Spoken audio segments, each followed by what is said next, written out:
This is muscle energy treatment for a flexion radiocarpal dysfunction. So that means she moves easier into flexion than she does extension. So you're going to put her into extension and have her move to where she wants to go, which is flexion. So I'm going to have you push against my hand for 3 to 5 seconds. Relax. Put her more into extension. Have her push against you for 3 to 5 seconds again. Relax. And then you would reassess the range of motion. Muscle energy treatment for an extension dysfunction. And so you're going to put her where she doesn't want to go. So I'm going to put her into flexion. I'm going to have her push against my hand so that she's moving into extension. Push against me for 3 to 5 seconds. 1, 2, 3, relax.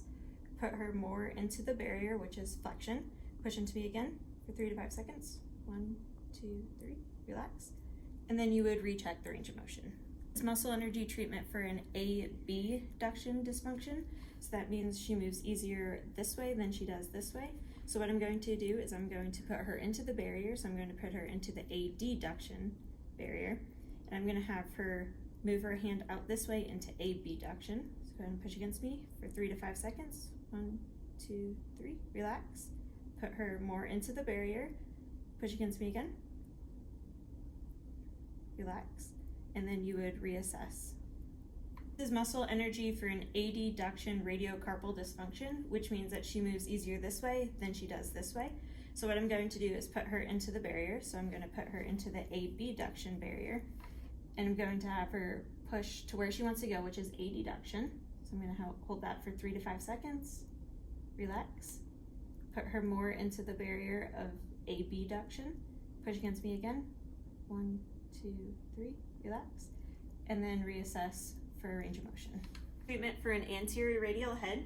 So that means when you're assessing, she would move easier into supination than she would pronation. So what you're going to do is you're going to put her into pronation to help move the radial head posterior, and you're going to have her try and supinate her hand. So go ahead and try and lift your wrist up. Okay. Count to 3. 1, 2, 3. Relax. Put it more into pronation. Have her try and switch her hand up to the top of the ceiling again. Relax. And then you would reassess. Muscle energy treatment for a posterior radial head. So that means when you are assessing, she would move easier in pronation than she would supination. So what you're going to do is put her into supination so that it moves the radial head more anterior, and you're going to have her go into pronation.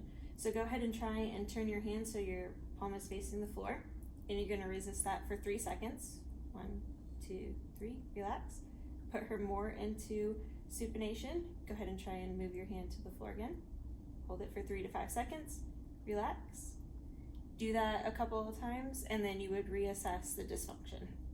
This video is going to demonstrate the Spencer technique. A good way to remember the steps of the Spencer technique is the saying, elephants fart constantly to annoy intelligent people.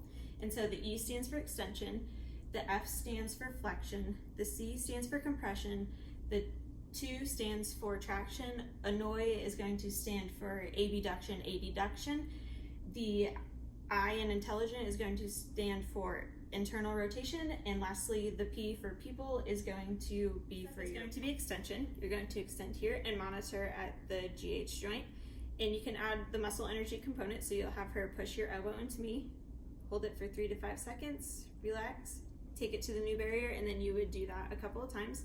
The next thing you're going to do is put her into flexion. So bring the elbow all the way up here, again monitor here, and have her push her elbow into you again for the muscle energy component for 3 to 5 seconds. Relax, take it to the new barrier, and you can repeat that.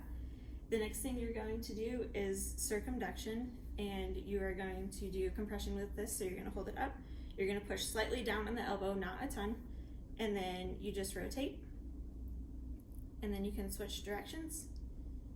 Then you're going to do circumduction with traction. So you're going to pull up on the elbow a little bit and do the same thing, rotate one way and then rotate the other way. The next thing is going to be abduction. So you're going to abduct, and you'll have her push this way into your hand. So push into me that way.